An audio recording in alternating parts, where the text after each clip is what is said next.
to GOP presidential candidate Ron Paul, who joins us now on the phone. Congressman, he sort of just punted today. The markets wanted to see more help, but he more or less said, well, I'm going to have another meeting next month. We'll kibitz about it, but that's it. What'd you make of that? Well, he doesn't have much option. He only has one tool, and that is to inflate the currency.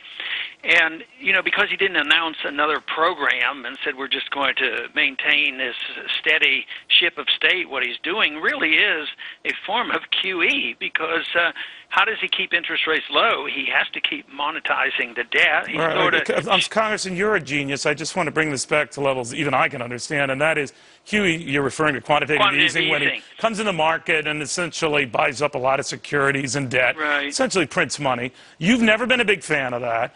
You've never been a big fan of the Fed, but the market is always looking for tonic, and that's tonic they've been waiting for. What do you just make of that oddity? Well, I don't think there's a tonic yet. I think there's still too many uncertainties going on. I mean, he's guaranteeing he's going to continue the process. He just is indicating he's not going to have any more surges. But we've been doing this for a long time. Greenspan did it, kept interest rates too low too long, and then we hit QE1, QE2. But as long as Bernanke say he's going to go into 2013 and maintain very, very low interest rates, means he has to be very active, because if foreigners decide not to buy much, he has to buy up these treasury bills to keep these interests very low. So I don't think a whole lot has changed, but he just didn't have any big announcements. He wasn't looking to stir up the markets. He was trying to calm the markets, but he certainly didn't calm the gold market. The gold recognizes that he's going to still print a lot of money, and he's hoping that if he throws it back to the Congress will cut back on the deficit, which isn't going to happen.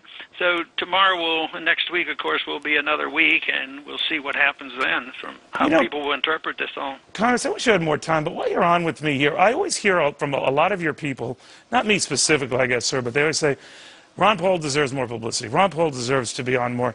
Do they know how often you're on this show? I don't know, but I bet you have the record. So well, I do. Actually, I do. And I'll tell you something, Congressman, because maybe you can pass this along to you. You've been on, I was checking this, sir, 28 times since November 2008, 50 times since January 26, 2005. That doesn't include other special appearances. In fact, you've been on with me so often. I love having you on. You're a great guest. Don't get that wrong.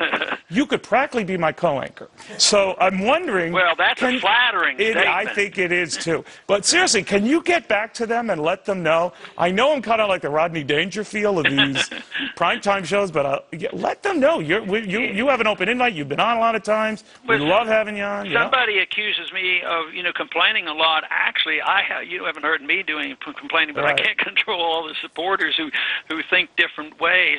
And you've been very generous with my son as well. And I appreciate that, too. Well, I'm just pulling your leg, but I wanted to let your people know. We love having you on. We've always have, long before you got to be a rock star, by the way. All right, Congressman, it's always a pleasure. Thank you, sir, very, very much. Thank you, Neil. All right, I hope my bosses don't come up on that co-anchor thing, because he really would be good at that.